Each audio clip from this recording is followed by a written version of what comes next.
Okay mga ka-team, Team Danos si Auto Repair Shop. Meron tayo ditong Nissan Almera. Ang problema nito, maingay.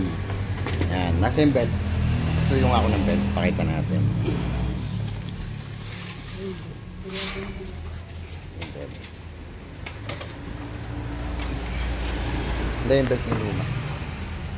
Nandun yata dyan. Guys, ang ingay nito guys, yung belt nya, tapos yung water pump nya. Kung mapapansin nyo, ayun yung water pump nya. Ngayon, ituturo natin kung paano magpalit ng water pump. No, mga ka-team. Ito. Yan, ayan ang water pump nya mga ka-team. Yan, pansinin nyo. Ito. Pag inikot natin yan, ayun o. May tunog na parang sipol. Ayan o. Ayan. Ayan. Ayan, naririnig nyo yung tunog na yon, yung parang sumisipol. Ayan.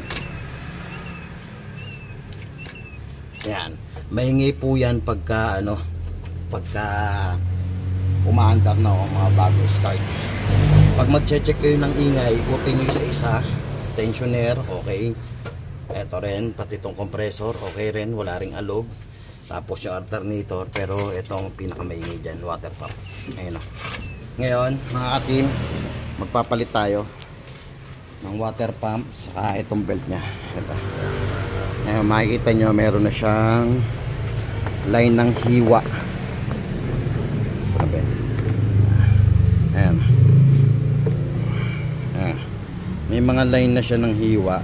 Isa rin sa cause ng tumutunog yan. Lalo na pag cold start, pag in-start mo. Ayan mga ka-team, tutunog po yan. Okay, patingin ng water pump.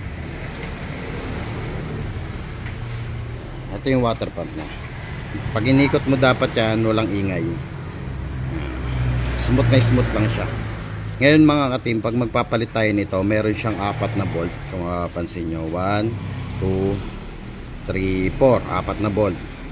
Una, first step, tanggalin yung belt. Tapos, i-drain natin yung coolant para yung coolant, drain natin yung coolant doon. Drain natin yung coolant. Pag na-drain yung coolant, may 4 na bolt dito. Sige, Jonel, ready mo na yung gamit.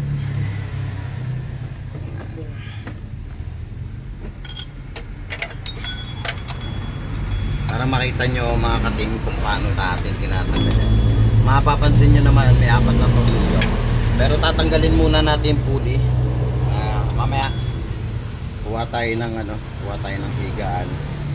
Matin. Kukontrahin natin ng flat screw. Kaya lang, patapusin natin si katong para maikot.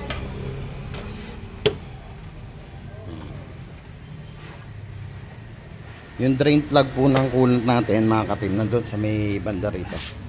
Dito mga ka-team, sa ilalim nito. Natanggal mo na. Ayan, niluwagan nyo lang yung pinaka drain plug nyan mga ka-team. Tapos tanggalin nyo lang yung takip pag naluwagan nyo para kumapon siya. Tapos ang diskarte nito mga ka-team, let's go. Nasa ninjas mo. Ito mga ka-team, higa tayo para makita nyo.